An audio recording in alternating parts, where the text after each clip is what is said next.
Assalamualaikum warahmatullahi wabarakatuh.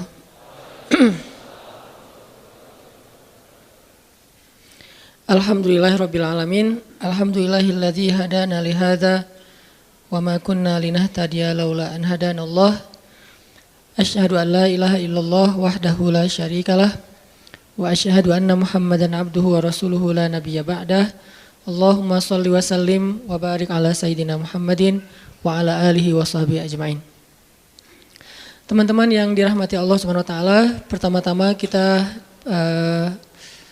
tidak henti-hentinya untuk bertahmid, bersyukur kepada Allah. Salah satu kondisi yang semua mungkin sebagian besar kita tahulah, ternyata Jepang itu luar biasa ya secara moral, secara etika, secara kedisiplinan. Saya pernah pas turun dari pesawat kan ngambil bagasi dulu tuh di baggage claim. Kalau di kita kan baggage claim itu nggak ada garis pembatas ya. Jadi pada nunggu di samping baggage belt itu kan. Nah kalau mereka tuh ada garis pembatas warna merah. Itu nggak ada satu orang pun yang ngelewatin garis. Semuanya berdiri di belakang garis. Padahal di situ nggak ada petugas, nggak ada polisi, nggak ada siapapun. Kalaupun ada CCTV ya nggak ngaruh-ngaruh amat lah. Kalaupun misalnya dia berdiri sebelah kakinya di dalam lingkaran, sebelah lagi di luar. Tapi karena emang udah bisa teratur, cukup garis mengatur mereka gitu. Ada garis udah selesai, nggak akan dilanggar. Terus kalau ada orang yang mau nyebrang, itu orangnya baru berdiri di sebelah trotoar gitu. Mobil mau lewat dari jauh, mobil udah berhenti. Bukan duluan ya, kalau di kita mah orang udah jalan harus mundur lagi gara-gara mobil duluan misalnya. Kalau di sana udah ditungguin sampai orangnya jalan. Bahkan kalau di Singapura itu kartu penduduk kalau di atas usia 55 tahun kalau nggak salah itu beda ID cardnya. Kenapa? ID cardnya itu ada semacam chip yang bisa dipakai untuk kalau dia mau nyebrang. Dia tempelin kartu ID cardnya itu di lampu merah, itu lampu merahnya bakalan lebih lama dari biasanya. Kalau orang normal lewat, ID cardnya nggak bisa ditempelin, jadi lampu merahnya misalnya 30 detik, ya udah 30 detik. Tapi begitu ada aki-aki pengen lewat nih, nempelin di lampu merah itu jadi 45 detik, 50 detik. Saking menghargai orang yang tua, sampai ada sistem buat kebutuhan mereka. Jadi udah teratur banget, udah rapi banget, udah moralitasnya kalau ketemu kita tuh langsung nunduk gitu kan ya. Sampai turun dari pesawat itu ada yang nungguin khusus bagian kayak gitu-gitu. Nggak tahu pegel apa enggak gitu sehari-hari kayak gitu tuh. Dan itu udah biasa. Dan ketika kita belanja di salah satu tempat pembelanjaan tuh cari musola itu kalau kita kan di masjid misalnya ada yang nyari toilet di mana ya, nunjuk ya. Kalau mereka nggak nunjuk, dianterin. Saya nanya prayer room di mana gitu. Oh Muslim ya, dianterin. Ini prayer room dibukain kuncinya, dikasih sajadah. Ternyata dia udah nyiapin sajadah. Terus pas dia mau ngambil sajadah, dia bilang tunggu sebentar ya, saya ambil sajadah dulu. Oh iya, dia ambil sajadah. Pas dia datang dia bilang maaf ya udah nunggu lama. Coba kita yang pengen sholat, kita yang ngerepotin dia yang minta maaf ya nunggu lama, saya ngambil sajadah dulu. Oh iya nggak apa-apa. Akhirnya kasih sajadah. Luar biasa emang secara moral. Dan tetap di negeri-negeri yang lain juga ada orang-orang yang baik kayak gitu. Cuman kalau ini udah sistemik, bukan cuma sekedar improve orang secara personal, tapi udah sistemik. Jadi udah tersistem di mana-mana kayak gitu. Kalau belanja nanya dari mana Indonesia, kan Indonesia Jepang mungkin secara kemajuan negaranya mungkin beda lah ya. Harusnya mereka sebagai negara maju pas tahu dari Indonesia biasa aja. Beda kalau misalnya taunya kita dari mana, dari Jepang. Oh iya gitu. Ini pas tahu Indonesia, oh Indonesia, kayak menghargai gitu. Respect kepada orang lain itu udah nggak usah diragukan lah. Dan saya juga salut luar biasa. Di balik semua itu ada sedikit hal yang membuat saya ngerasa oh benar ya, emang nggak akan sempurna tanpa agama. Orang Jepang itu tingkat bunuh dirinya tinggi banget ternyata. Dalam setahun itu kasus bunuh diri nggak kurang dari 1000 kasus. Dan itu artinya setiap hari minimal ada 3 orang yang bunuh diri. Dan tempat favorit bunuh diri di Jepang adalah di rel kereta. Sehingga kalau misalnya udah ada yang bunuh diri di kereta, itu kereta kan pada berhenti tuh. dan pada jadi stuck kan di beberapa stasiun gitu, beberapa jalur. Akhirnya banyak yang rugi. Maka dari pihak kalau di kita mungkin KAI-nya langsung nyediain bus gratis buat para pelajar untuk jadi alternatif karena keretanya nggak beroperasi, ada yang bunuh diri. Saking favoritnya bunuh diri dengan cara nabrakin diri ke kereta, akhirnya ada peraturan siapa yang bunuh diri di rel kereta, berhasil atau gagal, maka keluarganya akan membayar denda sekian puluh juta. Kenapa? Karena dia bunuh diri tapi ngerugiin orang lain, bikin semuanya jadi susah, sistemnya diberhenti. Sehingga dibikin peraturan kalau bunuh diri di kereta maka keluarganya harus membayar denda sekitar kalau nggak salah hampir 90 juta bayar denda. Jadi keluarganya juga nahan kalau ada yang mau bunuh diri. Tapi tetap aja masih favorit. Kalau di Korea itu, Korea Selatan, favoritnya bunuh diri dengan cara loncat dari jembatan, terutama di musim dingin. Kalau di Jepang itu dengan cara nabrakin diri ke kereta, bukan ditabrak kereta, orang nabrak kereta. Kenapa bisa kayak gitu? Dan angkanya terlalu tinggi. Ada masalah dikit bunuh diri. Kayak misalnya mereka gagal dalam satu tugas gitu. Itu saking putus asa, saking malunya, saking kayaknya udah nggak ada lagi harapan buat hidup, nggak ada lagi alasan, mereka langsung bunuh diri. Kemarin pas saya kesana tuh lagi ada kasus bunuh dirinya itu bisa ada jasa bunuh diri. Jadi ada kalau di kita mungkin ojek online, di sana bunuh diri online.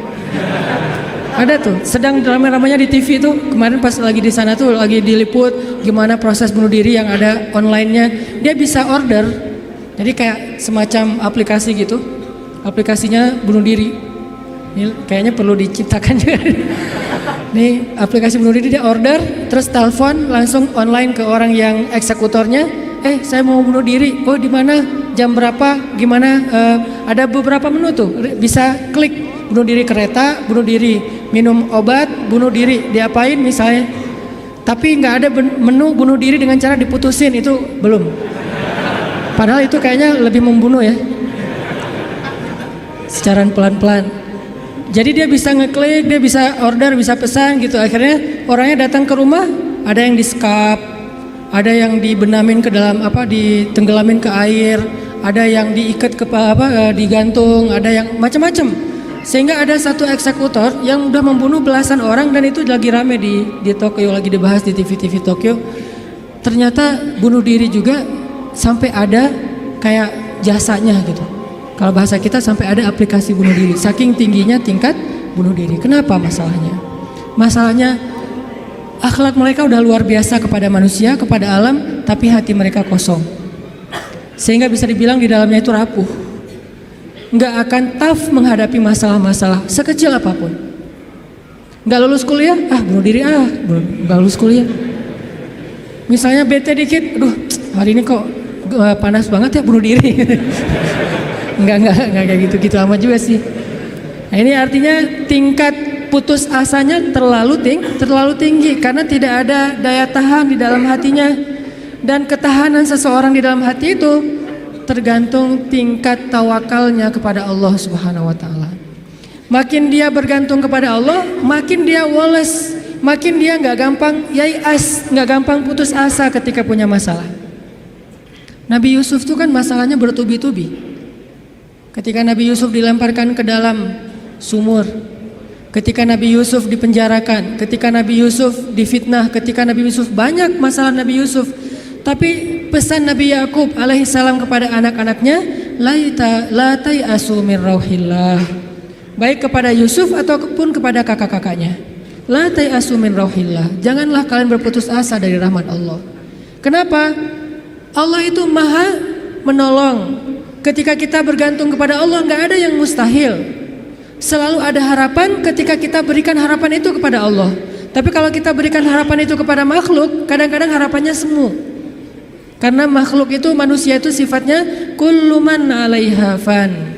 Nggak ada yang bisa benar-benar total, nggak ada yang bisa benar-benar abadi, itu nggak bisa.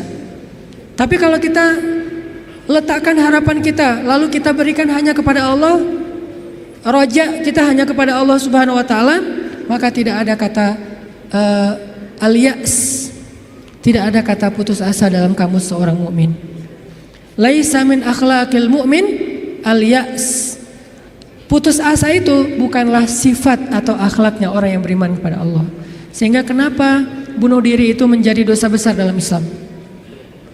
Padahal kan nggak ganggu orang kan, kecuali tadi bikin macet sistem kereta. Itu juga nggak parah-parah banget lah, nggak sampai gara-gara kita bunuh diri orang akhirnya jadi misalnya celaka gitu, nggak, jarang lah. Apalagi bunuh dirinya sendiri, gantung diri. Kan bunuh diri itu nggak ganggu orang lain. Kenapa dianggap dosa besar? Karena bunuh diri ini sama aja dia tidak mengakui kebesaran Allah Subhanahu wa taala. Dia tidak berpegang lagi kepada Allah. Dia putus asa dari rahmat Allah Subhanahu wa taala. Padahal Allah selalu mengatakan la tayasu. Jangan putus asa, aku kasih nih, aku kasih. Tapi dia bilang enggak akan dikasih. Berarti dia kufur kepada Allah Subhanahu wa taala dan merugikan dirinya sendiri. Ketika mentalnya kayak gini, walaupun akhlaknya baik, tapi dia tidak punya daya tahan menghadapi masalah, maka dia akan selalu mengakhiri masalahnya dengan cara bunuh diri. Dalam Islam kasus bunuh diri bisa dibilang hampir nggak ada kalau dalam sejarah Nabi dan para sahabat. Satu-satunya ada kasus bunuh diri itu bunuh diri dalam peperangan ada. Dia lagi dibacok, lagi bertempur terus dibacok sama musuh, banyak luka, nggak tahan dengan rasa sakit, kena kayak tombak gitu di perutnya, karena nggak kuat dengan rasa sakit, dia tekan lagi tubuhnya ke tombak itu supaya cepat mati. Lalu ketika dia sudah meninggal, orang-orang mengatakan dia itu pemberani, dia itu syahid, dia itu hebat. Kata Nabi tidak, dia di dalam neraka. Lalu para sahabat bertanya, kenapa ya Rasul kok dia masuk neraka? Padahal kita tahu dia meninggalnya dalam fi sabilillah. Kata Nabi karena dia nggak bersabar terhadap ujian dari Allah Subhanahu Wa Taala. Sakit, ya udah daripada saya nggak kuat nahan sakit, mending sekalian mati nih. Itulah al-ya's. Dan itu tidak ada dalam kamus orang yang yakin kepada Allah, beriman dan bergantung kepada Allah Subhanahu Wa Taala.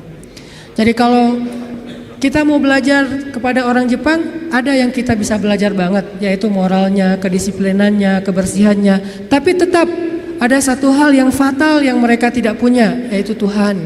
Mereka nggak percaya kepada Tuhan. Kalaupun ada agama, kata teman-teman di sana, lahirnya sebagai orang agama Shinto kalau nggak salah, terus nikahnya sebagai agama Katolik kalau nggak Protestan, matinya sebagai agama Buddha. Jadi gonta-ganti itu. Kenapa gonta-ganti? Karena buat mereka agama itu hanya sekedar culture. Mereka tidak menyebut Islam sebagai agama Islam, tapi budaya Islam. Mereka tidak mengenal nilai-nilai ideologis, yang mereka tahu adalah nilai-nilai budaya, adat istiadat atau culture. Sehingga buat mereka pindah-pindah culture itu bagian dari kebijaksanaan. Kayak kita misalnya, saya nih orang Aceh, ketika saya berada di Sunda, di mana bumi dipijak, di situ langit dijunjung. Itu kan wise kan? Ketika kita menghargai budaya tempat kita tinggal, keramahan keramahan lokal atau apa gitu. Nah ini kan apa? Kearifan lokal. Arif kan bijaksana nih. Nah karena mereka menganggap agama itu hanya sekedar culture, maka arif menurut mereka itu ketika kita bisa beradaptasi dengan semua momen-momen culture itu. Masa-masanya Valentine mereka jadi orang Kristen. Masa-masanya hari tertentu misalnya hari besar Cina misalnya mereka jadi orang Buddha. Masa-masa tertentu mereka jadi orang Shinto dan segala macam. Yang nggak ada menjadi orang Muslim. Jadi karena nggak bisa dimix nih. Satu-satunya yang nggak bisa dimix menurut mereka cuma culture Islam. Yang lain bisa dimix, culture Islam nggak bisa dimix sama mereka, sehingga nggak bersentuhan langsung. Ini artinya mereka melihat semua itu hanya sekedar moralitas, bukan sebuah nilai ideologis yang menguatkan mental, bukan. Sekedar moralitas. Culture Islam moralitas, culture yang agama-agama lain yang kita sebut itu moralitas, termasuk culture Jepang itu adalah moralitas. Tapi mentalnya lemah, sehingga ketika mereka punya masalah dalam dirinya, mereka nggak punya pertahanan sama sekali. Sedangkan kita melihat ad-din, melihat Islam adalah sebuah nilai yang membangun mentalitas kita. Hanya akhir-akhir ini kita cenderung melihat Islam itu hanya sebagai undang-undang, sebagai syariat, sehingga orang takut sama Islam. Seolah-olah kalau kita mau menegakkan Islam, yang kepikiran itu cuma kisos, yang kepikiran itu cuma cambuk, Padahal Nabi menerapkan itu juga akhir-akhir setelah mentalitasnya udah mantep nih. Setelah pemahaman agamanya udah komprehensif, setelah diedukasi, baru kemudian penutupnya adalah menyempurnakan keadilan dengan cara menegakkan hukum. Kalau ada orang yang bilang misalnya, ngapain sih Tuhan katanya pengasih tapi kok menciptakan neraka? Sebetulnya jawabannya logis banget dan sederhana kan? Karena tanpa ada surga neraka tidak ada keadilan. Kemana larinya orang-orang yang berbuat jahat dan zalim kalau tidak ada neraka? Maka kalau semuanya masuk surga, yang zalim sama yang terzalimi, lalu di mana keadilan? Kalau gitu kita mending jadi orang jahat aja, toh masuk surga juga kan? Mending kita ambil aja hak orang lain, toh nanti di akhirat juga tetap masuk surga. Kalau gitu di mana ada keadilan? Keadilan Allah itu justru menciptakan surga dan neraka. Cuman pintu surga lebih banyak daripada pintu neraka. Dan Allah selalu memberikan peluang untuk selamat dari api neraka dengan cara mengampuni dosa. Allah Maha Adil. Allah gak mengatakan kalau udah cap neraka udah gak akan lagi berubah. Enggak. Kalau kamu buat dosa sekali gak akan diampuni, pasti masuk neraka. Enggak. Disitulah Maha Rahman. Selain Allah Adil, Allah juga Rahim, Rahman, Rauf, apalagi banyak sifat-sifat Halim. Allah menciptakan keadilan dengan adanya surga, adanya neraka. Tetapi Allah selain adil, Allah juga Maha Pengasih. Dengan apa? Kalau ada yang berbuat dosa, nggak langsung dihukum sama Allah. Kita sering buat dosa, emangnya langsung dihukum? Enggak. Kadang-kadang memang Allah langsung negur, tapi bukan hukuman. Karena kalau dihukum harusnya lebih dari itu. Kalau ditegur, karena kadang-kadang kita nggak sadar dengan cara-cara yang baik. Allah kasih sedikit, ada cemeti sedikit biar kita dicambuk sedikit, ditoel dikit ya. Biar kita sadar. Supaya apa? Biar kita sadar. Biar dengan kesadaran itu kita menjadi lebih baik, lebih bermanfaat, lebih berkualitas hidupnya. Allah nggak langsung menghukum kita. Kalau Allah mau menghukum kita dengan dosa kita, kayaknya kita nggak ada yang berada di sini sekarang nih. Udah celaka dari dulu-dulu juga. Sekali kita minum, sekali kita narkoba, sekali kita berzina, sekali kita membunuh, sekali kita mengambil hak orang lain, udah langsung celaka. Kenapa masih bisa hidup? Kenapa masih bisa berada di masjid? Dan ini keistimewaan yang Allah kasih kepada kita. Orang yang sering nyakitin Allah masih diundang ke rumah Allah. Kan Allah baik banget tuh. Coba kita, ada yang sering nyakitin kita, mau diundang ke rumah kita? Di telepon aja kita reject terus, kalau perlu di blok, gak bisa nelpon lagi, unfollow segala macam, left group. Allah kita sakitin berkali-kali, kita cuekin, kita selingkuhin dalam bahasa kita mah ya. Gimana selingkuhin? Selingkuhin akidah. Kita bilang percaya sama Allah, tapi kita jalan sama yang lain. Kita bilang inna sholati wa nusuki wa mahyaya wa mamati lillahi rabbil alamin. Itu kan sama aja kayak seorang cowok bilang ke cewek, aku gak bisa hidup tanpa kamu. Iya kamu, kan dikatakan inna sholati wa nusuki wa mahyaya wa mamati lillah, iya lillah, gitu kan. Tapi kenyataannya kita merasa seolah-olah Allah gak lihat, kita jalan sama yang lain. Allah tahu? Tahu banget. Kalau perempuan mungkin nggak tahu kita jalan sama yang lain. Ketika nanti dia tahu, akhirnya dia shock, panik, dia luar biasa tersakiti. Tapi kalau Allah, setiap kita jalan sama yang lain tuh Allah ngelihat. Kita dekat sama yang lain, ke Allahnya enggak. Lah, yang kasih rezeki kan saya. Kenapa kamu terima kasihnya ke dia? Yang memelihara kamu kan saya. Kenapa kamu baiknya ke dia? Kok saya enggak berbuat baik kepada hamba Allah? Allah senang. Tapi kenapa kepada Allah enggak? Ini agak-agak kurang fair nih. Ke makhluk yang gak berjasa kita jadi baik. Ke Allah yang maha berjasa kita cuek. Malah kita menuduh Allah dengan tuduhan-tuduhan yang gak pantas. Ngerasa Allah gak penting dalam hidup kita. Kalau Allah gak sabar, makanya Allah itu sabur. Apa arti sabur? Sabar banget. Allah itu sami. Apa arti sami? Dengar curhat banget lah. Kita pasti gak kuat dengar curhat teman-teman kita. Bayangin kalau yang curhat ke kita itu ada puluhan orang, kan stres juga tuh setiap hari. Allah dicurhatin miliaran orang setiap hari, coba. Bukan miliaran orang, miliaran makhluk, semuanya curhat kepada Allah. Yas'aluhu man fis samawati wal ardh. Semua yang ada di langit dan di bumi curhat kepada Allah. Tapi Allah mendengar semua curhat mereka seolah-olah mereka itu cuma satu orang doang gitu. Dan baru pertama kali curhat, akhirnya Allah mendengarnya tuh sami'un. Betah banget ngedengerin curhatnya. Betah banget Allah dengar curhat kita, nggak pernah. Kan kamu udah kemarin curhat, giliran atau dengan yang lain? Enggak kan? Kita berdoa setiap hari, kan udah kemarin giliran, soalnya yang berdoa itu banyak loh. Kita di DM aja, di Japri aja kadang-kadang bete juga nih kalau udah dijawab sekali terus nanya lagi karena banyak banget yang bertanya. Kan agak capek tuh, makhluk. Makanya kita nggak disebut sami'un, tapi kita sami'un. Allah sami'un, kita sami'un. Apa bedanya? Kalau sami'un senang mendengar, tapi tetap ada batasnya. Kalau sami'un pendengar banget, betah banget ngedengerin, nggak ada batasnya, nggak pernah Allah capek mendengar curhat kita. Lagian kadang-kadang kita yang dicurhatin ke Allah itu masalahnya itu juga belum selesai. Allah nggak pernah bilang belum selesai juga masalah yang kemarin, nggak pernah Allah ngomong gitu. Kayak berlarut-larut kamu teh masalah nggak beres-beres, Allah nggak pernah ngomong kayak gitu kan? Tetap aja hambaku ada apa, Allah mendengar. Dan bukan cuma mendengar, Allah yang ngedatangin kita ke langit dunia setiap sepertiga malam. Terus Allah bertanya, hal min dhi hajah, ada nggak di antara hambaku yang butuh sesuatu? Sini. Hal min taib, adakah di antara hambaku yang pengen taubat? Sini aku terima taubatnya. Hal min mustaghfir, adakah di antara hambaku yang pengen minta ampun? Sini aku ampuni dosanya. Allah datangin kita, Allah nawarin jasa kepada kita, masih kita bilang juga Allah nggak berjasa dalam hidup kita. Masih kita bilang kita nggak butuh Allah Subhanahu Wa Taala. Fa bi ayyi ala'i rabbikuma tukadziban. Jadi teman-teman, ada orang kadang dalam kehidupan kita itu berjasa banget sampai kita nggak bisa ngelupain dia. Salah satunya dalam hidup saya misalnya yang paling berjasa itu ibu nomor satu pastinya ya. Kedua istri. Orangnya ada soalnya di sini. Ibu, istri. Kalau selain keluarga, oke, itu keluarga. Selain keluarga, siapa yang paling berjasa? Dalam hidup saya itu salah satu yang cukup banyak ngebantu saya itu adalah salah satunya nih. Ada saudara saya, Ustadz Muhtarom namanya, dosen Unpad, tinggal di Antapani. Beliau yang pertama banget nampung saya ketika saya baru hijrah ke Bandung.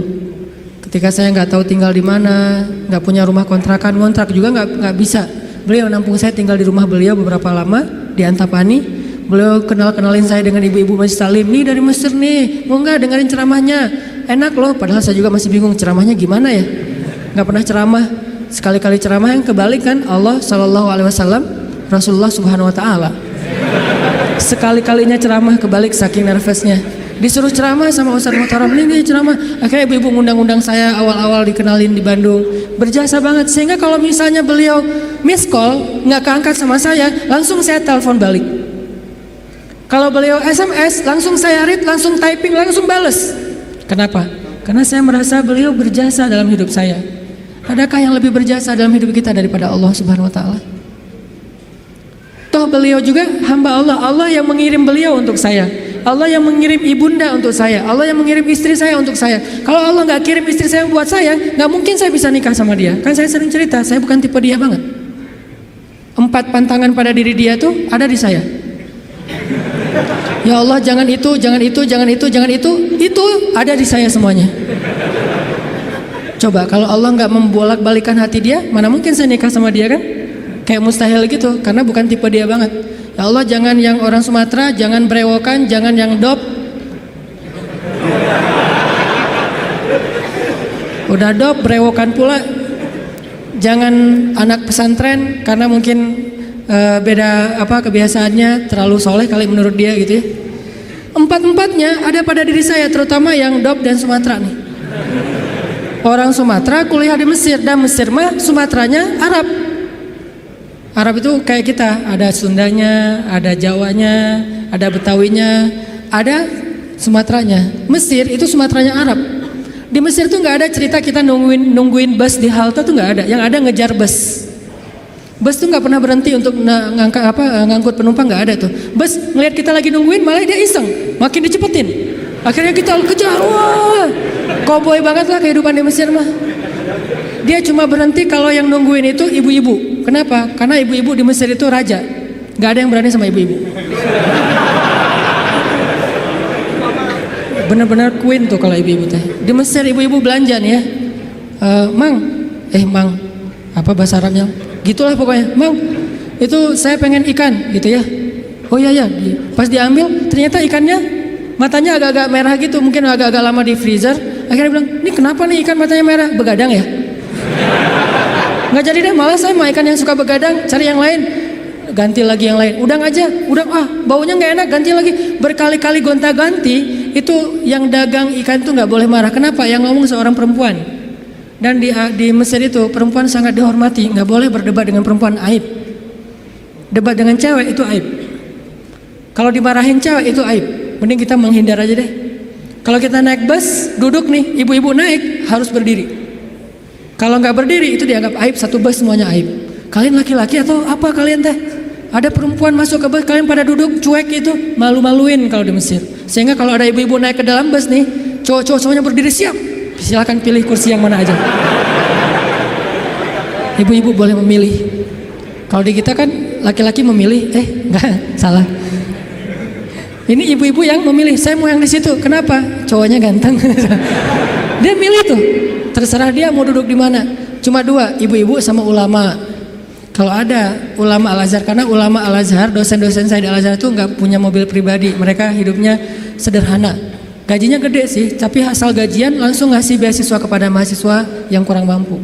Kalau udah gajian tuh saya ngerasain sendiri nih. Dia gajian ngambil di admin ya. Karena dulu nggak ada transferan. Mesir itu agak-agak terlalu ya gitulah, manual ya, nggak ada transfer. Satu-satunya komputer di ruang admin tuh dipakai main kartu.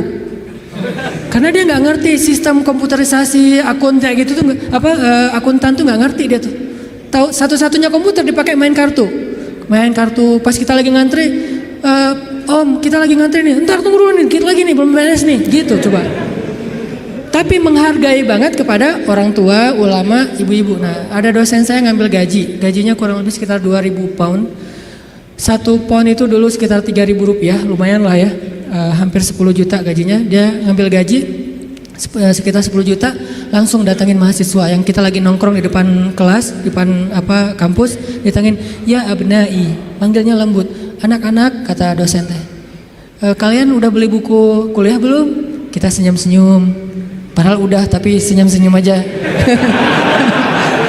Mau bilang udah, jujur. Mau bilang enggak boleh dusta ya. Senyum-senyum aja. Oh ya udah nih, beli buku. Alhamdulillah. Akhirnya kita beli buku, cuman bukan buku kuliah, buku tambahan gitu, kayak buku sejarah, buku apa. Alhamdulillah. Dia ngasih dari 10 juta, 5 juta itu buat anak-anak.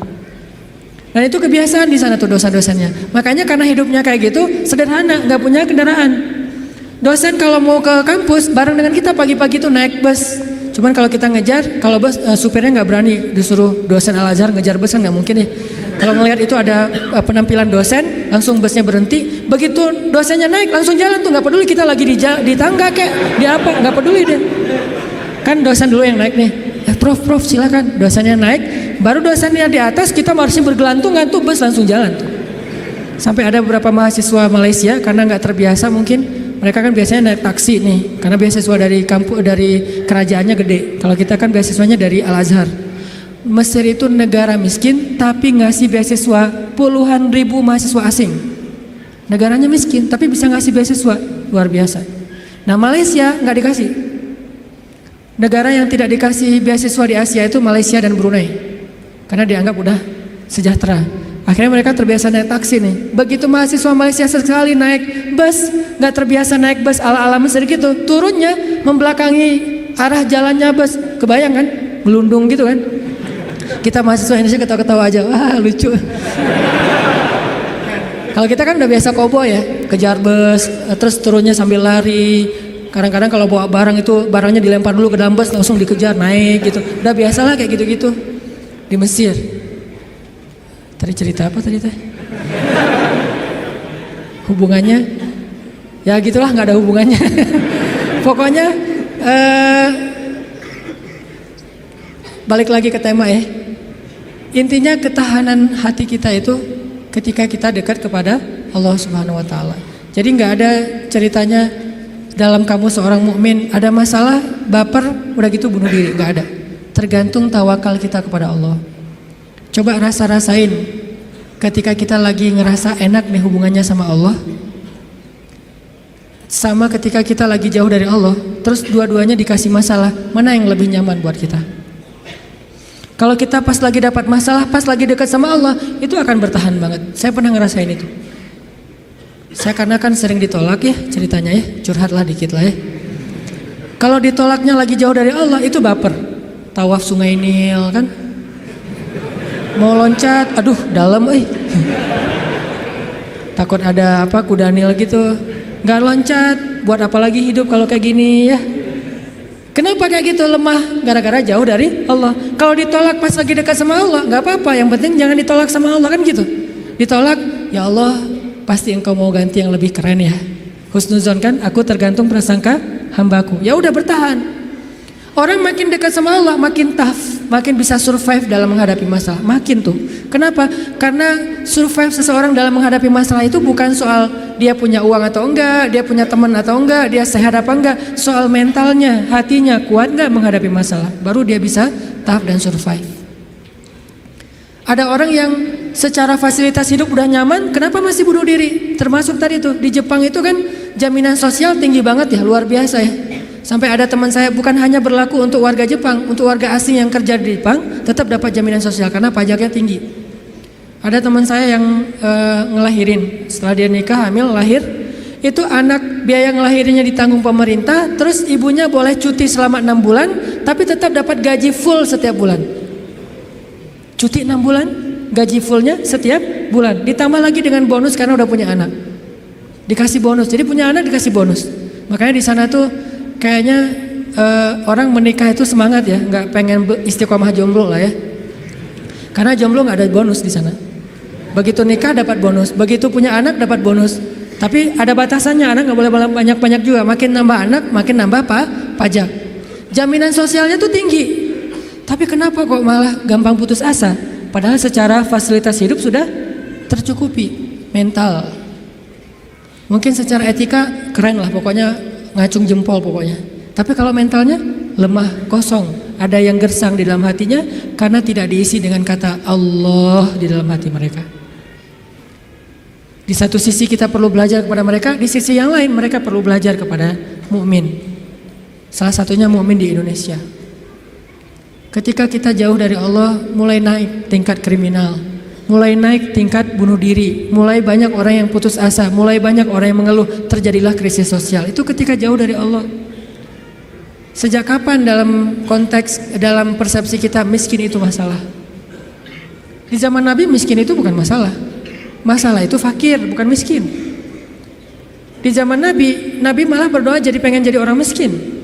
Ya Allah, hidupkan saya sebagai orang miskin, matikan saya sebagai orang miskin, bangkitkan saya bersama orang miskin. Nabi itu cuma bilang hampir-hampir kefakiran itu menyebabkan orang kufur. Itu teks hadisnya, kadal fakru ayyakuna kufran, bukan miskin jadi kufur. Nggak ada teks kayak gitu. Terjemahan kita yang keliru. Orang miskin itu dekat dengan kekufuran. Nggak ada teks hadis kayak gitu. Yang ada fakir dekat dengan kekufuran. Terus apa bedanya miskin dengan fakir? Miskin itu kurang harta, kalau fakir itu kurang syukur. Makanya Nabi dalam konteks miskin malah berdoa pengen jadi orang miskin supaya hisabnya gampang. Tapi kalau dalam konteks fakir, Nabi malah bertauz, Allahumma inni a'udzubika minal fakri. Ya Allah, aku berlindung kepadamu dari kefakiran. Maksud kefakiran di dalam doa Nabi itu bukan kurang harta, tapi kurang syukur, kurang qanaah dengan apa yang diberikan Allah Subhanahu wa taala. Mental. Makanya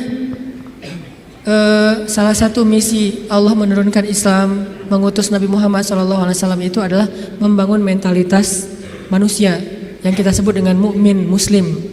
Mentalnya yang dibangun, sehingga dengan mental itu lahirlah kebaikan-kebaikan yang sifatnya moral, kebaikan yang sifatnya akhlak, kebaikan yang sifatnya ritual ibadah. Tapi semuanya berawal dari mental, termasuk sabar mental. Yang menyebabkan seseorang gak gampang panik mentalnya, dan mental itu tergantung keyakinan dia kepada Allah Subhanahu wa taala. Masih ingat kisah Nabi ditodong senjata? Nabi lagi di rest area, lagi duduk. Cuman waktu itu gak ada yang jual tahu Sumedang ya. Lagi duduk nih di rest area, istirahat sebentar lah, perjalanannya cukup macet. Ada kren jatuh di kilometer berapa kemarin teh. Istirahat. Lagi duduk di rest area, jauh dari para sahabat. Biasanya Nabi duduknya itu di antara para sahabat. Kali ini beliau pengen menyendiri. Kenapa pengen menyendiri? Mungkin beliau gak enak mau nolak sahabat yang curhat, gak enak mau nolak sahabat yang ajak ngobrol. Karena sahabat juga kan kalau dekat Nabi curhat, ngobrol panjang lebar, minta selfie segala macam kan. Nah Nabi pengen me time lah. nggak pengen diganggu. Kalau udah terlanjur bareng dengan mereka, Nabi itu nggak enakan banget orangnya. Kalau udah Nabi boleh curhat nggak? Nabi nggak mungkin bilang nggak. Nggak ada kata-kata nggak dalam kamus Nabi itu. Yang ada, oh ya boleh, walaupun beliau udah capek banget. Nah akhirnya pengen ngambil me time, nggak mau diganggu, sendiri. Sahabat juga pengertian, oh Nabi lagi pengen sendiri, ya udah menjauh. Ternyata itu jadi kesempatan buat orang kafir, musuh yang pengen membunuh Nabi. Dia langsung datang, nodong senjatanya, pedangnya di leher Nabi. Itu pedang yang sangat tajam, kalau ditarik dikit, udah aja langsung Nabi kegorok. Dia todong di leher Nabi, tinggal ditarik doang. Dia bilang, Muhammad, sekarang kamu jauh dari orang-orang yang mengawal kamu, sahabat-sahabat kamu. Kalau saya gorok leher kamu nih sekarang nih, siapa yang bisa nolong kamu? Di situ kelihatan tawakal Nabi itu, gambaran tingkat tawakal Nabi itu benar-benar hakut tawakulih. Kayaknya rasa-rasanya nggak ada di antara kita yang bisa tawakal sekeren itu. Tapi setidaknya kita bisa mengambil itu sebagai inspirasi. Ternyata tawakal itu menguatkan mental. Walaupun nggak sekuat Nabi memang. Nabi kan di atas rata-rata ya, manusia paling istimewa lah. Siapa yang bisa nolongin kamu Muhammad? Nabi dengan tersenyum melihat ke arah dia dengan tenang mengatakan, Allah. Saking mantepnya kata-kata Nabi sampai bikin orang itu gemetar, jatuh tuh pedangnya. Kita belum bisa kayak gitu. Ketika kita datengin, Pak saya mau melamar anak Bapak, kamu ngasih makan apa buat anak saya? Allah yang ngasih makan. Astagfirullahaladzim, iya terima. Gak bisa, langsung gemetar tuh orang. Mertua langsung gak bisa berdiri. Mana bisa kita naklukin mertua dengan kata-kata kayak gitu kan. Kemarin aja tadi pagi saya disuruh minta sharing di Mabes TNI aja, saya yang gemetar. Biasanya kan enjoy gitu, ceramah santai dan cari-cari bahan ngebully. Mau ngebully TNI, bayangin. Di depan jenderal-jenderal, bintang 2, bintang 3, ini mau ngebully apa ini? Saya kan mati langkah kalau nggak ngebully ya. Jadi bingung mau kayak gimana. Udah aja kaku nggak jelas gitu, salting pokoknya sampai mereka juga ngeliat ini ceramah atau lagi curhat ya, nggak jelas gitu. Artinya kita tuh nggak punya mental kayak Nabi tuh. Menghadapi makhluk aja kadang-kadang keder. Nabi menghadapi orang yang satu-satunya paling memusuhi beliau, udah siap pengen menggal kepala beliau. Coba imajinasikan deh adegan itu. Karena kalau cuma baca teks sejarah nggak akan dapat apa-apa. Oh gitu doang. Padahal kita juga nggak bisa kayak gitu kan. Bisa nggak kita ketika lewat satu jalan terus digonggong sama guguk misalnya, terus kita santai, kamu dan saya sama-sama hamba Allah, bisa nggak kayak gitu? Sehingga dia langsung melipir, oh ya salah, sorry, salah ngegonggong ustadz ya. Nggak gitu kan? Tetap aja kaget. Walaupun nggak takut, mungkin kaget pasti dengan suaranya nyentaknya. Baru sekali dia bersuara langsung, oh udah gitu jaim-jaim melihat orang, ada yang lihat nggak saya kaget gitu kan ya. Tapi Nabi nggak sama sekali kayak gitu. Dia todong dan orangnya itu preman. Bayangin tatoan preman yang udah biasa bunuh orang buat dia itu kayak hobi, kayak kita ngopi gitu. Aduh hari ini belum bunuh orang gitu. Jadi sakit kepala kalau belum bunuh orang. Orang kayak gitu tuh nodong Nabi pakai senjata yang udah tajamnya luar biasa, ditarik sedikit langsung udah Nabi bisa kegorok. Nabi menjawab dengan tenang, Allah yang nolong saya. Dia gemetar, jatuh pedangnya, diambil balik, ditodongin balik sama Nabi. Sekarang kalau saya pengen bunuh kamu, siapa yang nolong kamu? Kata dia, engkau wahai Muhammad. Nabi tersenyum, diambil pedangnya, dikasih lagi kepada dia. Nabi nggak takut dibalikin lagi kayak tadi, nggak, dikasih lagi sama Nabi. Nabi itu orangnya bisa menaklukkan hati orang seketika tuh. Ketemu langsung dia berubah hatinya kalau hatinya baik. Satu-satunya yang nggak bisa ditaklukkan itu kalau hatinya memang diisi dengan kesombongan, karena itu sudah ditaklukkan oleh setan. Kalau hatinya bersih baik, Nabi bisa membujuk hati orang. Itu keahlian Nabi SAW. Akhirnya dia dapat lagi pedangnya, disarungkan, dia jadi malah duduk ditarbiyah sama Nabi. Jadi curhat, saya tuh galau berat ya Rasulullah. Tadi gini sekarang jadi curhat, jadi baper.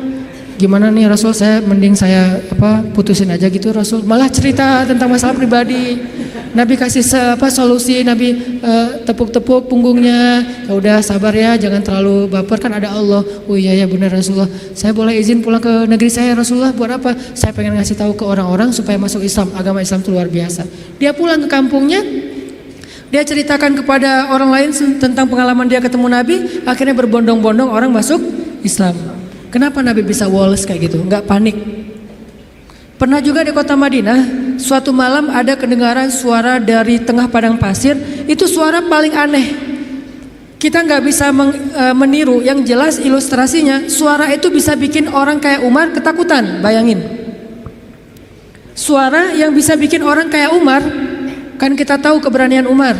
Setan aja takut sama Umar kan? Tapi Umar kali ini takut dengan suara itu. Coba Umar lewat jalan misalnya nih depan depan Pusdai lewat nih, udah steril, setan gak bakalan lewat jalan situ. Langsung di dalam Google Map setan itu merah. Jangan ngambil jalan itu, kenapa? Udah merah, lewatin sama Umar. Jadi udah forbidden buat setan. Tapi Umar pada malam itu ketika mendengar suara di tengah padang pasir, ketakutan. Sehingga ketika semua penduduk Madinah mendengar suara yang luar biasa, seperti suara makhluk yang lagi marah-marah nih. Suara setan kalau menurut ulama, walaupun Nabi gak nyebut kayak gitu. Suara setan yang lagi ngamuk-ngamuk, bayangin. Orang aja ngamuk kan kelihatan ya. Apalagi setan ngamuk, bayangin. Setan ngamuk, bukan jin, setan. Arti setan tuh jin yang paling premannya jin lah. Tuh jagarnya jin ngamuk, diobrak-abrik semuanya sama dia. Lagi ngamuk nih setan, suaranya luar biasa kayak yang pernah sempat viral di YouTube ya. Gak tahu itu suara apa di dalam perut bumi, terdengar di beberapa penjuru dunia. Entah benar entah editan, saya nggak ngerti lah. Yang jelas suara kayak gitu tuh pernah terdengar di zaman Nabi dan lebih ngeri lagi tuh. Ada yang ngamuk luar biasa. Terus para sahabat berkumpul di Masjid Nabawi. Bayangin, sahabat malam-malam itu keluar dari rumah mereka, pengen cari tahu suara apa, tapi nggak ada yang berani keluar sendiri. Akhirnya ngumpul di depan masjid. Udah ngumpul di depan masjid, mereka cari Nabi. Kan rumah Nabi di sebelah masjid. Rasulullah mana? Rasulullah mana? Umar. Terus sekelas Sa'ad bin Abi Waqqas, Abu Ubaidah bin Jarrah yang udah nggak takut mati sama sekali. Orang-orang yang pemberani lah. Tapi ngumpulnya di depan masjid karena nggak berani keluar sendiri ke tengah padang pasir gara-gara saking seremnya tuh suara. Udah ngumpul cari-cari Nabi, tiba-tiba mereka ngelihat sosok seorang laki-laki datang dari tengah kegelapan padang pasir. Dia pegang pedang di atas pundaknya, nggak pakai baju, cuma pakai celana, badannya bagus. Kalau kita nggak pakai baju malu-maluin ya, Nabi nggak pakai baju, keren lah. Nggak pakai baju, cuma pakai celana, badannya bagus, terus pakai pedang gitu kan, bener-bener kayak cerita gladiator atau siapalah Hollywood gitu kan.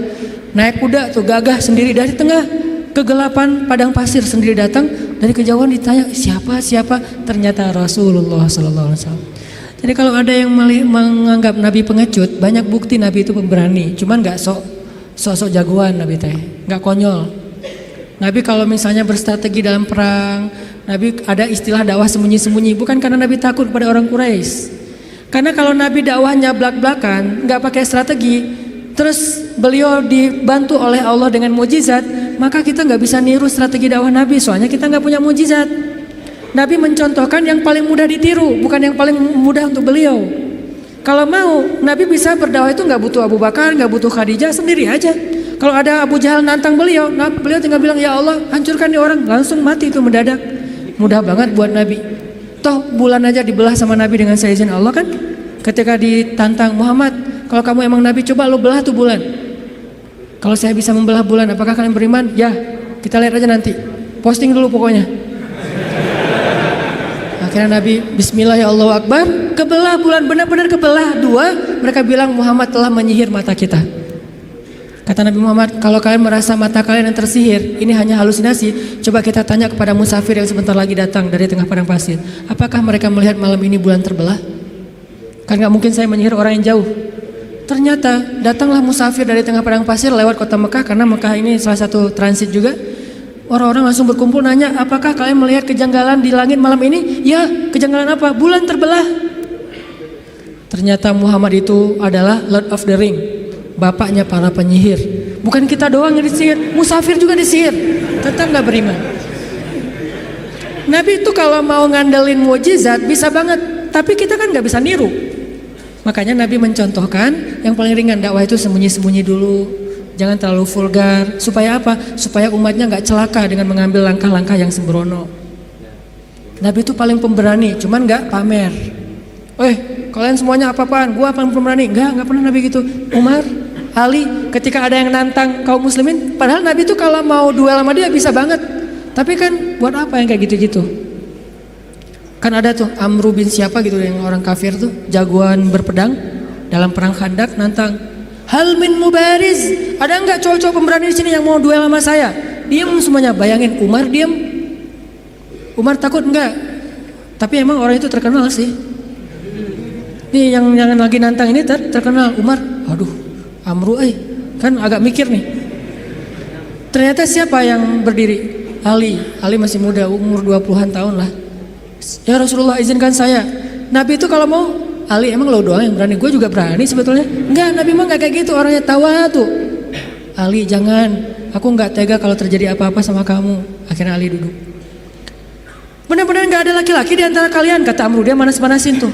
Ya Rasulullah, mereka menghina kita ya Rasulullah. Postingannya tuh gak enak banget ya Rasul. Izinkan saya Rasulullah untuk report tuh biar di blog sama Instagram.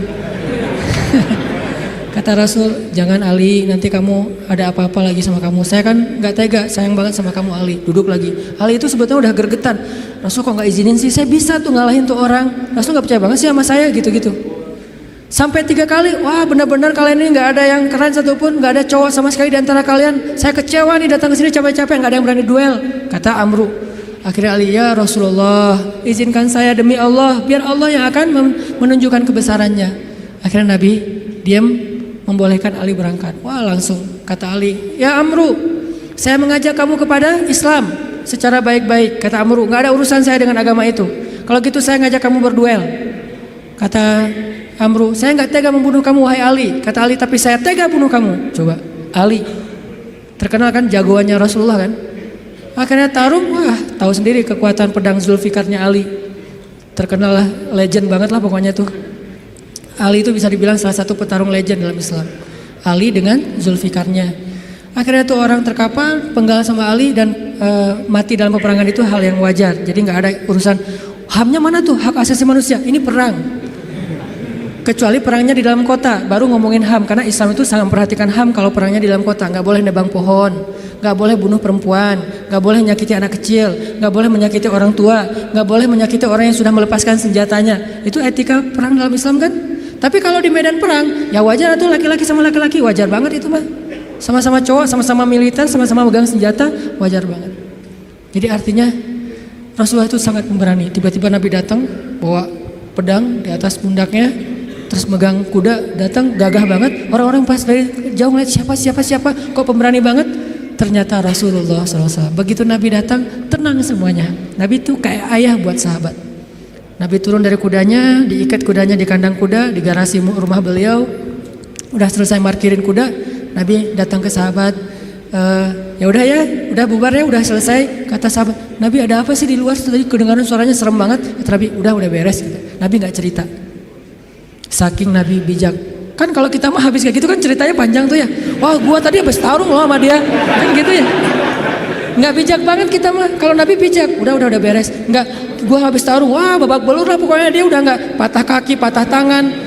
Tadinya tuh dia gaya-gaya nantang gua, nggak tahu siapa Muhammad gitu-gitu kan. Ini anaknya Abdullah, cucunya Ismail, seorang sniper. Ismail kan terkenal sniper ya. Mata Ismail itu turun kepada Nabi Muhammad, mata yang tajam. Salah satu keistimewaan Nabi itu matanya tajam, sehingga beliau itu nggak pernah meleset dari memanah. Cuman kenapa nggak terkenal? Karena Nabi nggak suka manah seseorang yang tidak layak. Nah kita mah cuman manah calon juga nggak kena kan ya. Gagal lagi. Insya Allah nanti saya sharing cara memanah.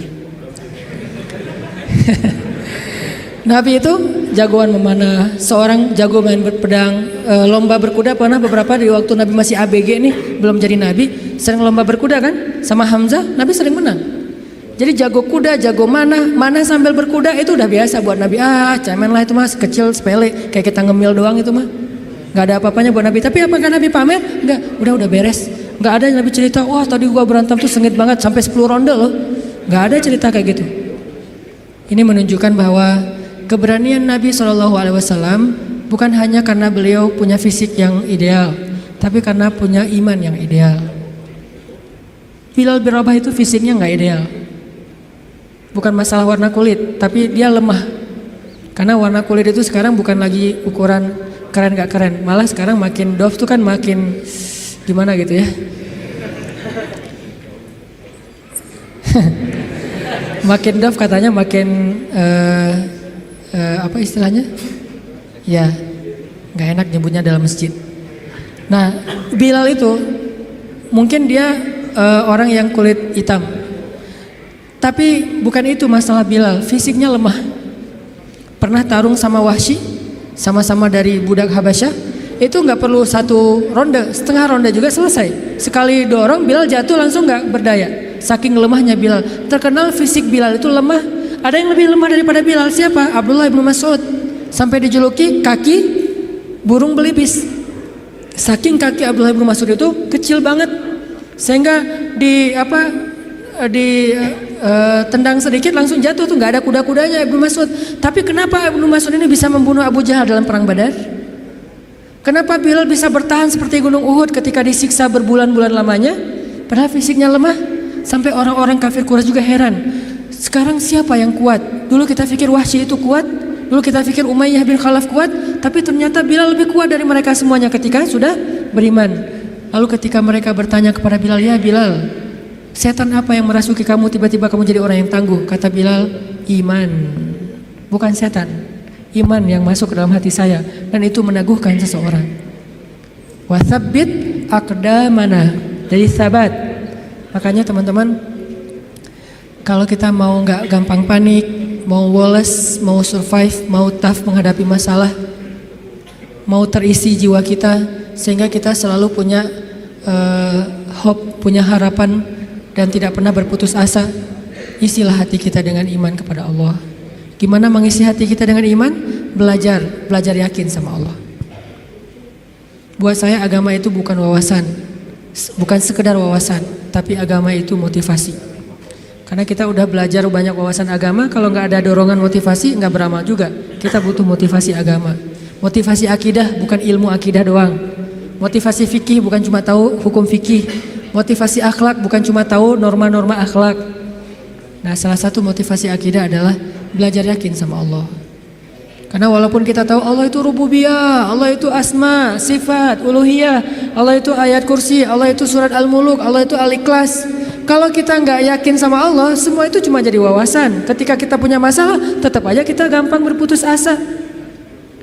Jadi putus asa nggak putus asa, bukan dia berstatus ustadz, LC, MA, doktor, ulama, tapi siapa yang diantara mereka paling yakin dan berserah diri kepada Allah SWT, itulah yang bertahan. Nanti silakan baca di dalam Al-Quran kisah-kisah ketika para sahabat terjepit, ketika para sahabat dalam keadaan lemah, apa yang membuat mereka kuat? Hasbunallah, cukup bagi kami Allah. Dan kata-kata itu kalau di kita sekedar zikir, kalau di mereka iman. Kalau sekedar zikir nggak ngaruh buat mental kita, walaupun tetap berpahala pastinya kalau ikhlas. Tapi ke mental kita nggak ngaruh. Kita udah bilang hasbiallah. Kok saya masih galau Ustadz? Berarti belum jadi iman, belum jadi belief, belum jadi faith. Baru sekedar kata-kata dalam bentuk ritual zikir, baru jadi syair buat kita. La haula wala quwata illa billah, subhanallah, alhamdulillah, Allahu akbar. Baru jadi syair-syair yang berpahala buat kita, tapi belum menjadi motivasi dan keyakinan di dalam hati kita. Belajar yakin. Jadi ilmu itu tempatnya di sini. Bukan di sini. Di sini mah bonus. Tapi kalau di sini banyak, di sini nggak ada, maka ilmu itu tidak berarti apa-apa di sisi Allah. Kalau di sini ada, walaupun di sini sedikit, maka itu jadi sesuatu. Bilal, siapa lagi? Yang ilmunya sedikit tapi amalnya luar biasa, Khalid itu kan kalau sholat ayatnya itu aja ya, asal sholat Al-Ikhlas, kita banget lah pokoknya. Jadi ada teladan nih, kenapa lo ikhlas terus kayak Khalid? Khalid itu kalau sholat ayatnya ayat pendek gitu, sampai orang komplain, kan dia sebagai amir ya, sebagai komandan militer, begitu sholat di lapangan, di tempat peperangan, dia ngimamin sholat. Orang udah bisa nebak, lihat aja ya, pasti kalau nggak Al-Ikhlas, Al-Falaq, An-Nas. Kayak kita banget lah pokoknya. Al-Ikhlas, Al-Falaq, An-Nas. Dan itu udah otomatis, nggak sengaja lagi, udah kayak gitu, emang udah ngalir. Satu paket, sholat pasti itu. Sampai orang komplain, Khalid, kangen sekali-kali ganti ayat yang lain. Sekali-kali ayatnya yang panjang gitu biar kita lebih semangat. Kata Khalid, maaf ya hafalan saya cuma segitu-segitunya. Soalnya saya sibuk dengan tugas-tugas militer, jadi gak sempat ngafal Quran. Kalau kita tugas militer enggak, hafal juga enggak ya. Kalau Khalid karena sibuk dengan tugas militer, dia sebagai jenderal bintang 4 yang tugas ekspansi militernya tuh banyak banget. Merintis dari awal sampai ke Irak, ke Yaman, ke Suriah, kemana-mana lah. Akhirnya nggak sempat ngafal Quran secara konsen kayak Ibnu Mas'ud, Ibnu Abbas. Maaf ya gitu. Tapi tetap amalnya banyak walaupun hafalannya sedikit. Kenapa? Karena ilmu buat mereka tempatnya bukan di dalam wawasan kepala, tetapi keyakinan di dalam hati. Belajar iman. Belajar yakin kepada Allah. Sehingga kita tetap respect kepada orang-orang Jepang dalam urusan moralitas, tapi kadang kita merasa kasihan kepada mereka. Moralitasnya udah sempurna, tapi kenapa mereka bisa baik kepada makhluk, nggak bisa baik kepada Khalik yang udah ngasih semua kebaikan itu untuk mereka? Agak-agak kurang fair nih. Kurang kayaknya ada yang klise. Ke manusia baik, ke alam baik, tapi ke pencipta manusia dan alam nggak diakui gitu. Ini kan agak klise ya. Nah ini kita agak kasihan. Nah, alhamdulillah teman-teman Indonesia di sana tuh giat banget melakukan dakwah sehingga banyak banget orang Jepang yang udah masuk Islam. Ketika dia masuk Islam dia sadar, oh ternyata emang ini yang dibutuhkan bangsa Jepang selama ini. Yang lain udah keren lah, tapi ini masih kurang nih. Mereka sendiri yang testimoni yang nggak dipunyai oleh bangsa Jepang itu adalah Islam. Kalau punya Islam sempurna, udah nggak ada lagi yang perlu dikritisi, udah nggak ada lagi yang perlu dicari-cari celahnya, udah ideal banget. Tapi itulah makhluk. Tidak ada yang sempurna, sehingga tugas kita bukan menjudge, bukan menghakimi, bukan menjelek-jelekan, bukan mengeneralisir. Tugas kita adalah saling mengisi. Di satu sisi kita respect dengan moralitas orang Jepang, di sisi yang lain kita tetap yakin tanpa iman semua itu tidak akan pernah benar-benar hakiki. Ibarat casingnya bagus, tapi nggak ada software apa-apa di dalamnya, jadi nggak bisa terlalu optimal dipakai juga. Itulah kita. Mudah-mudahan kita belajar juga kepada bangsa-bangsa yang udah modern tapi mereka disiplin walaupun mereka nggak tahu teks-teks agama, supaya nggak jadi bumerang buat agama kita teman-teman. Kalau selama ini mungkin banyak yang ngelihat Islam itu sesuatu dengan sebelah mata, bukan Islamnya yang remeh, bukan Islamnya yang nggak sempurna, yang nggak ideal. Kita yang belum menunjukkan idealnya Islam kepada manusia. Bisa jadi yang menjelek-jelekan Islam itu bukan orang di luar Islam, kita sendiri tanpa kita sadari. Gimana caranya menjelekkan Islam? Kita mungkin gak menghina Islam, gak menghina Al-Quran, gak menghina hadis, tapi akhlak kita yang gak sabar, sama saja seperti kita menampilkan wajah Islam yang tidak ideal, yaitu wajah kita atau akhlak kita. Ketika kita memakai baju Islam, di situ ada tanggung jawab besar. Kita harus tunjukkan Islam yang indah, Islam yang ideal kepada semua manusia. Saya juga kadang-kadang sedih ngelihat Arab Saudi terutama, karena di situ pusatnya Islam kan. Ketika kita udah sering keluar negeri, ke Jepang, ke Korea, ke Singapura, kemana-mana gitu yang teratur, pergi ke negeri pusatnya Islam, baru juga sampai di bandara, baru di imigrasi, itu kita udah kayak jomplang banget gitu. Di Singapura imigrasinya, kalau misalnya kita bawa bayi, dikasih jalur khusus bagi yang bawa bayi, biar cepet, nggak perlu ngantri. Terus kalau misalnya kita salah ngantri dikasih tahu, udah ada yang petugasnya senyum ngasih tahu, dikasih form supaya kita ngisi sambil jalan. Di Jeddah kita udah ngantri, mereka ngobrol sambil minum teh. Ngobrol berdua. Ya kita ngantri nih. Kalau kita agak protes sedikit, Pak, saya udah ngantri tadi, dia marah-marah kepada kita. Ini kasihan. Bukan Islamnya ya, orangnya yang tidak bisa menunjukkan betapa indahnya Islam. Nabi nggak pernah nyontohin kayak gitu loh. Karena sifat Nabi itu rafah banget. Gak usah orang ngantri, orang baru ngelihat ke Nabi aja Nabi langsung senyum. Berarti mereka telah meninggalkan sunnah Nabi ketika mereka mengangkat slogan-slogan sunnah, tapi mereka tidak menjalankan sunnah itu dengan lebih luas. Padahal sunnah Nabi, teladan Nabi salah satunya adalah dalam urusan akhlak yang luar biasa. Jadi kita kayak mempermalukan Nabi tuh. Ngakunya saya teman dekat dia loh, tapi gara-gara akhlak kita nggak benar, tercoreng juga nama dia. Saya anaknya Bapak Fulan, gara-gara akhlak kita nggak benar, nama orang tua kita tercoreng. Kita mengaku umat Nabi, begitu kita nggak sabar, nggak menunjukkan akhlak yang disiplin, bersih, baik, woles, kita seperti mencoreng wajah Nabi yang kita cintai.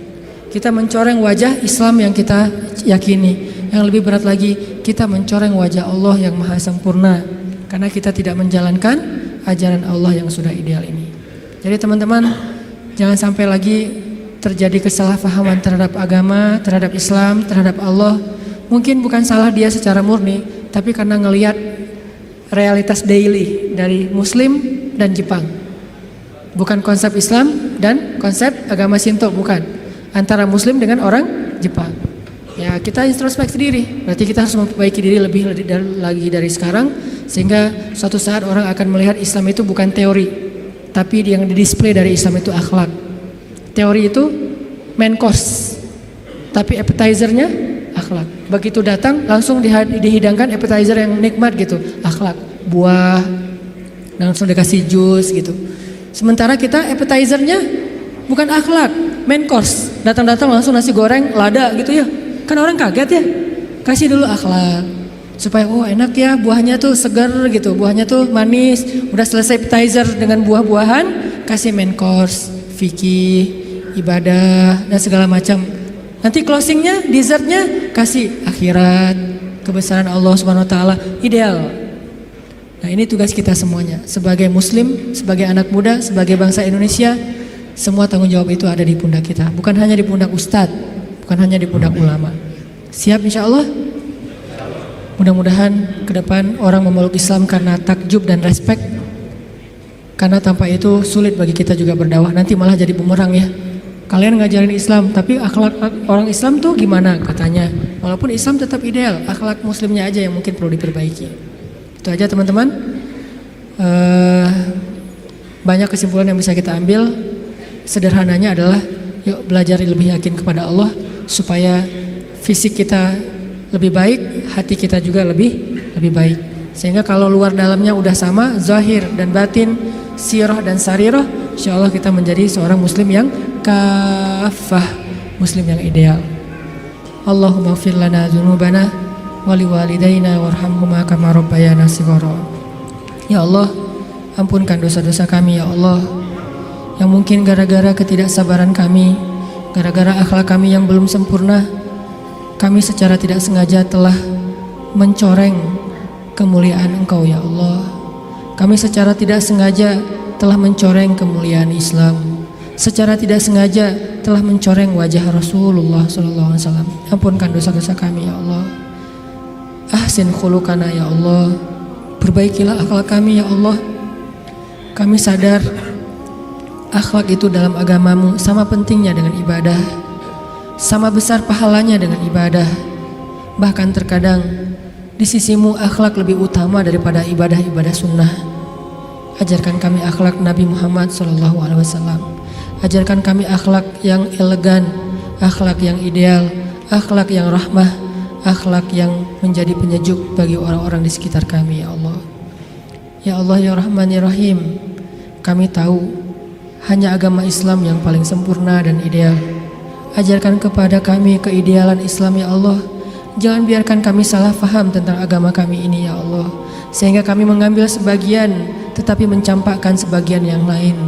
Kami mengambil sesuatu yang sebetulnya mungkin hanya untuk pribadi kami, tapi kami tampakkan kepada orang lain sehingga kami menjadi orang-orang yang memaksakan kehendak, sedangkan agama tidak mengajarkan hal itu kepada kami. Ya Allah, ajarkan kepada kami apa yang kami tidak mengerti. Ya Allah, perindah akhlak kami seperti Engkau memperindah fisik kami. Ya Allah, jadikanlah kehadiran kami di antara manusia sebagai kebaikan. Janganlah Engkau biarkan kami menjadi beban bagi orang-orang di sekitar kami, apalagi menjadi musibah atas diri mereka. Ya Allah, menangkanlah Islam, karena kemenangan Islam berarti kemenangan terhadap kemanusiaan.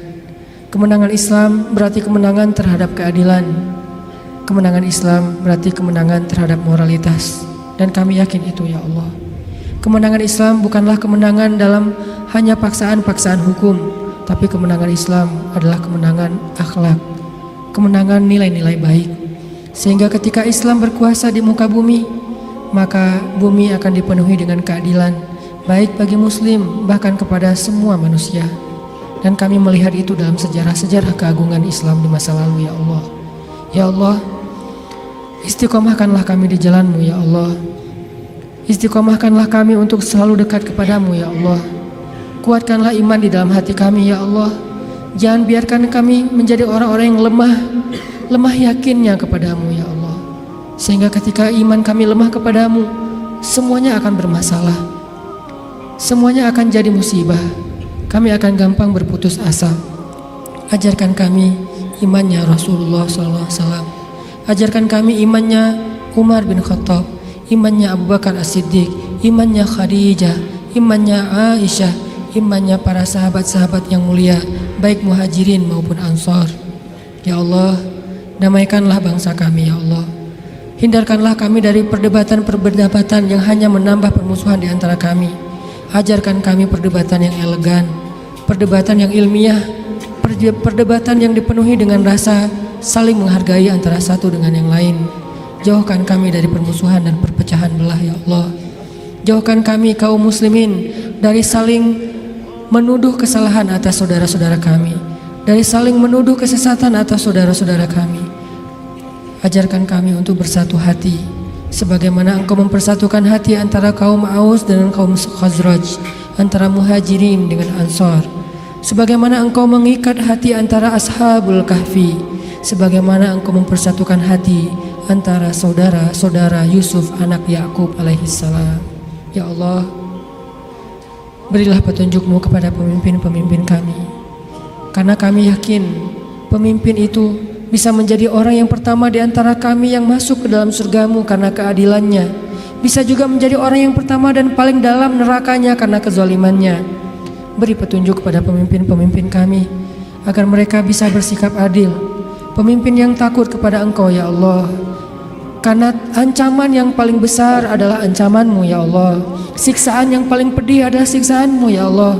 Agar mereka menjadi pemimpin-pemimpin yang pemberani kepada makhluk tetapi takut kepada Khalik, sehingga mereka takut untuk mengambil hak-hak rakyatnya, menzalimi bangsanya, sehingga mereka takut menyia-nyiakan amanah dan wewenangnya ya Allah. Berilah rahmat-Mu kepada ulama-ulama kami ya Allah. Jadikanlah ulama di antara umat seperti matahari di siang hari. Jadikanlah ulama perannya benar-benar seperti peran Nabi di tengah-tengah para sahabat. Karena kami pernah mendengar ya Allah, Nabi bersabda, al-ulama warathatul anbiya, ulama itu adalah pewaris Nabi. Maka siapa yang menyakiti ulama sama saja dengan menyakiti Nabi. Siapa yang membantah ulama sama dengan membantah Nabi. Siapa yang menjelek-jelekan ulama, memfitnah ulama sama dengan memfitnah Nabi. Dan tidak ada yang menyakiti Nabi kecuali orang-orang munafik ya Allah. Lindungilah kami dari sifat kemunafikan. Jangan sampai kami berselisih dengan para ulama kami ya Allah, karena itu adalah dosa besar bagi kami. Engkau akan murka kepada seorang anak yang durhaka kepada ayah dan ibunya. Begitu juga Engkau murka kepada seorang umat yang durhaka berbantah-bantahan kepada ulamanya. Ya Allah, ajarkan kami menjadi suami yang teladan bagi istri dan anak-anak kami, teladan yang baik. Ajarkan kami menjadi istri yang taat kepada suami, menjadi penyejuk bagi hati suami-suami kami ya Allah. Sebagaimana Khadijah, sebagaimana Aisyah menjadi penyejuk hati bagi Rasulullah SAW. Ajarkan kami menjadi seorang suami yang penyabar, seperti sabarnya Rasulullah, seperti sabarnya Umar, seperti sabarnya Ali bin Abi Thalib radhiyallahu anhum ajma'in. Ya Allah, berkahilah negeri kami, bantulah dakwah kami. Sungguh tidaklah kami berdakwah kecuali karena kami cinta kepada agama ini, karena kami cinta kepada negeri ini, karena kami ingin memberikan karya-karya yang positif, membangun negeri dan menjalankan agama yang Engkau amanahkan kepada kami ya Allah. Bantu kami dalam dakwah kami ya Allah. Bujuklah hati-hati pemuda Islam di Indonesia agar kami sama-sama berhijrah dan belajar agama lebih baik, agar kami memperbaiki akhlak kami, agar kami lebih dekat dengan rumah-rumah-Mu ya Allah. Ya Allah ya Rabbana, beri kami kebaikan di dunia dan kebaikan di akhirat. Lindungilah kami dari azab api neraka. Rabbana atina fid dunya hasanah wa fil akhirati hasanah wa qina adzabannar. Subhanakallahumma wa bihamdika asyhadu an la ilaha illa anta astaghfiruka wa atubu ilaik. Assalamualaikum.